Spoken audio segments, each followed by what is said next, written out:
Depuis un certain moment, ce monsieur est sous le feu de presque tous les projecteurs parce qu'il est presque partout à la fois. Pour ceux qui ne le connaissent pas, il se nomme M. Bouaké Fofana, ministre de l'Hydraulique et de l'Assainissement de la République de Côte d'Ivoire. Donc nous se posons la question, qu'est-ce qui fait courir le ministre? Pourquoi est-ce qu'il est presque partout à la fois?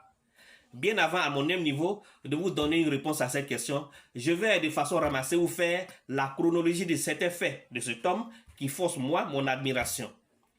Un d'abord, le mercredi 14 juin 2025, après une forte pluie, ce monsieur s'est rendu sur le terrain à Abobo PK18 à la cité Concorde. Vidéo d'illustration. C'est dans la cité Concorde, située dans la commune d'Abobo, que débute cette visite de terrain.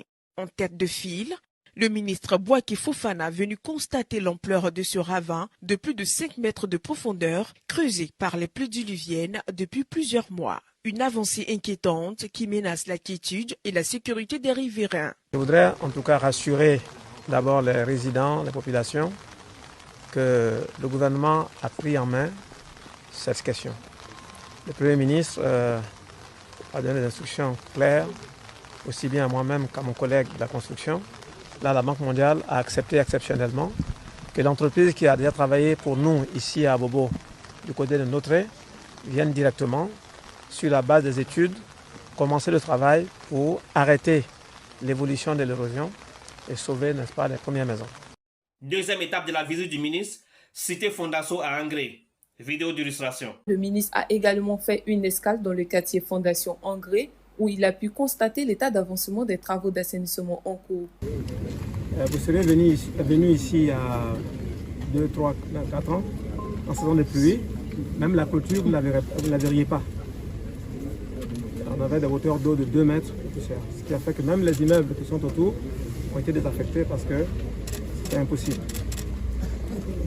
Sur ce projet du PARU, qui est un projet cofinancé par la Banque mondiale, nous avons commencé à vraiment attaquer ce problème. Aujourd'hui, nous sommes en début de travaux, ce n'est pas encore terminé. Les travaux vont s'achever dans 1 an. Eh bien, les travaux qui ont été effectués, qui se poursuivent, ont permis d'éviter l'inondation cette saison dans toutes ces zones. On dit souvent, l'eau fraîche sort de la bouche du crapaud. Qui est mieux placé pour pouvoir témoigner de tout cela si ce ne sont que les riverains? Je suis à la cité Fondation depuis 2008. Vraiment, auparavant, on était vraiment assaillis par l'eau. Quand il pleut là, je vous avoue que le site sur lequel on est, on ne pouvait pas s'arrêter. Donc aujourd'hui, on leur dit merci pour tout ce travail abattu. Autre fait marquant, ce samedi 14 juin 2025, c'est-à-dire hier, malgré l'intensité de la pluie, le ministre Bouaké Fofana s'est rendu encore sur le terrain. Et oui, en pleine pluie, le ministre était sur le terrain. Étrange pour un ministre qui abandonne le confort de sa résidence pour se rendre sur le terrain malgré tous les risques, pour s'enquérir de tout ce qui se passe là-bas, plutôt que de s'asseoir chez lui, qu'on vienne de lui conter, ou bien qu'il voit les choses à la télé. Il a décidé d'aller lui-même sur le terrain. Première étape de sa visite, Riviera 3, à côté d'un ravin vers Cap Nord. Deuxième étape de sa visite, au barret de Bonoumé. Troisième étape de sa visite, à la Palmeraie, vers le secteur complexe.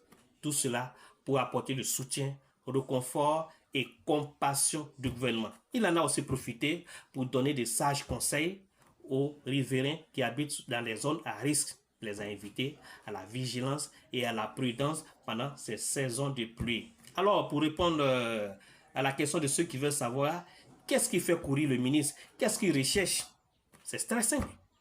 Un d'abord, le ministre cherche à toucher du doigt les réalités du terrain afin d'y trouver une solution définitive. 2.